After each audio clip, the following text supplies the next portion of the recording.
Hello everybody. This is just a quick wrist warm-up for you, as I strongly believe that we in yoga, we do not warm up wrists as well as I think we can. And I don't know about you, but I've taken plenty of handstand classes that never talked about the hands, which I think is kind of funny, you know, it's in the name, you'd think that you'd prepare that properly. So anyway, like not necessarily stretching anything, more or less active engagement through the wrist joint is what we're going to achieve, because that's what gets the best results out of the wrist joint, especially if that's what you want to accomplish if you're going to be doing some inversions. So we'll start with one of my favorites. It's kind of the quick fix. If you can't do anything, you at least have like 3 seconds to do this one. It's called decompressing. So you'll take your arm out, kind of like a bracelet. You're going to grab it with your other hand, grab from the pinky side of the palm, and just pull your elbows apart. You might even feel some of your carpal bones shift around and pop. You'll keep your heart up. And I like to hold like 2 breaths. So I go pull the elbows apart, deep breath in, lift up. And then you exhale. And then you'll keep pulling apart, lift the chest up a little higher, breath in. And exhale again. You can even spread out your fingers, maybe moving some more things. And then you shake it out. And there's usually a good difference between the two after that. So once again, grab from the pinky side of your palm, elbows up. If you can get that in line with the shoulders, go for it. Lift up to your chest, inhale. And higher inhale, spread the fingers if you want to add that. Exhale, relax, and shake out your wrist. So now we got some nice working wrists. That's option 1, that's kind of the quick fix. The other one that I like, that's also relatively quick, and this goes for good in standing poses, is you imagine that you got 2 tennis balls. So like, tennis ball, right? Imagine that you're holding it in your hands, and then you just make infinities or figure eights. And so with this one, you'll notice that I am doing supination, pronation.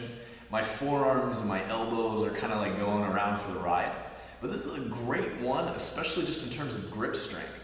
And so you do your best, making that circle big, flip-flopping around. There's really not like a form other than just draw a figure 8 with your hands.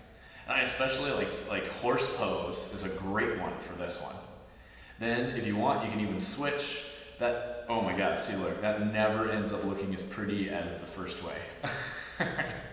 So do that for however long you like, and at least in that regard, you've engaged a lot of the extensors on the back of the hand and even the flexors on the front.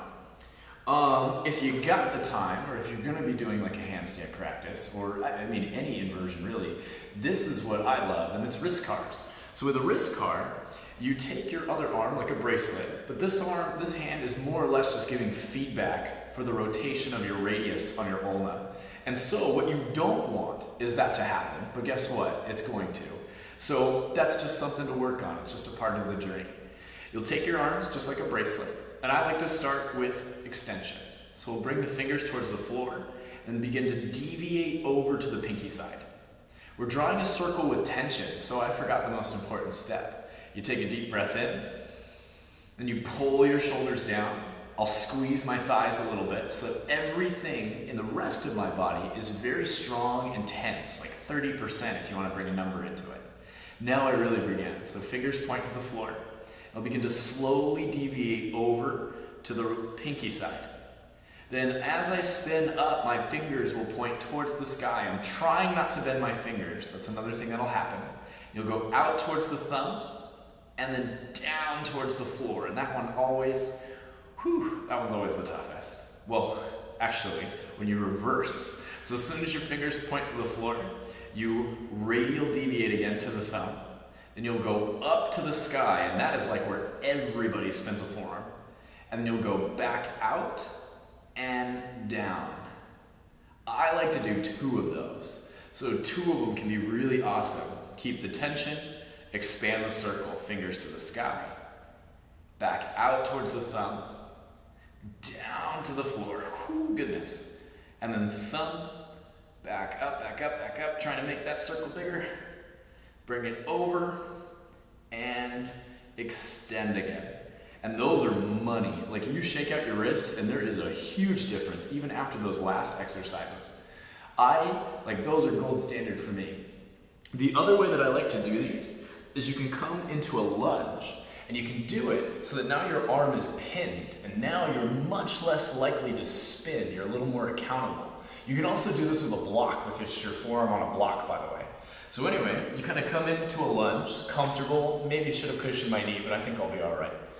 You go and you pin it down, forearm to forearm. Take a deep breath in. Shoulders pull down, legs squeeze a little bit. The rest of my body's a statue, and now I go fingers to the floor. And I'll start to go down that same path. So ulnar deviation to the pinky, beginning to spin up into flexion, beginning to move around, and oh my God, does this position make this harder.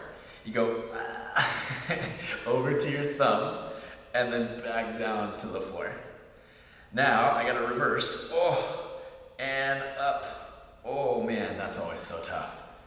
Then I'll go back out to the pinky, and back down towards the floor. And that's a full wrist car. Let's be even, right? Yoga means symmetry. Let's go to the other side. It's kind of a half joke. Like, bodies aren't symmetrical, but yoga deems that we are. Anyway, I'm trying to distract myself. This is tough. Back down to the floor.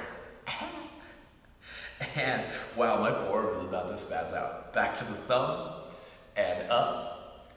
Back out to the pinky, and down.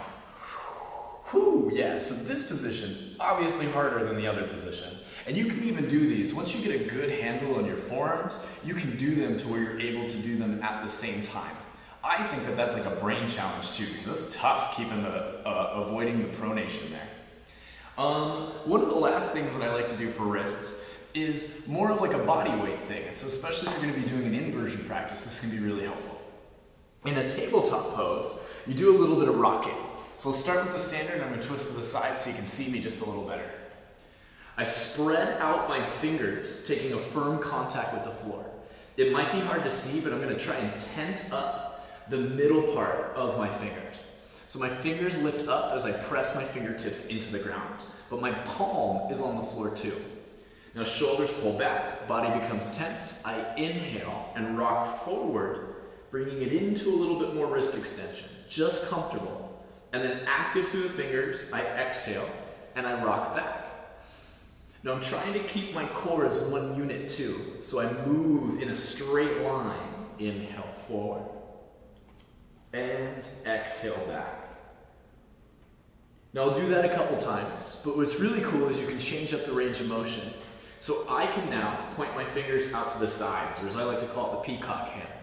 So thumbs point forward on both hands. I tent my fingers again, and I begin to rock.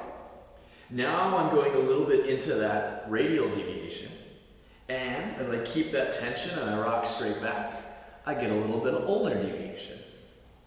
So I'm really just kind of giving more options, more range of motion into my wrist. The other side of this, so fingers can point towards each other. So middle fingers point to each other, fingers tent the floor. Inhale, same thing, rock forward. So the first part is the ulnar deviation. And then I exhale and rock back, keeping the tension the whole way through. Yeah, my fingernails are white right now. That's another great cue to make sure everybody's got their fingers engaged. The last one is a little more tricky. You'll point your fingers back, and everyone's gonna have a varying degree of this. You can totally, by the way, don't think that it's just a plus sign. You can go slightly, you can go 45 out. There's all sorts of range of motion that you can explore with this. The last one really is kind of that fingers point back. And this one's a little more complicated because obviously it's a tougher position. Fingers grip the floor and I rock forward, which is now much easier. But now when I rock back, I'm gonna be super duper careful that I don't overextend. And my fingers control that motion. So no flaccid fingers. Everybody's got white fingertips. I rock back again, and I relax. Usually after that, that'll spaz out a wrist like crazy, especially if you're like a texter and typer all day. You shake it out, you're good to go. There you have it. Those are a couple of my favorite wrist exercises. Hopefully you're better able to bring those into your class. And if you're a student, your teacher might not have enough time to do that kind of stuff, or maybe they just don't know that they should.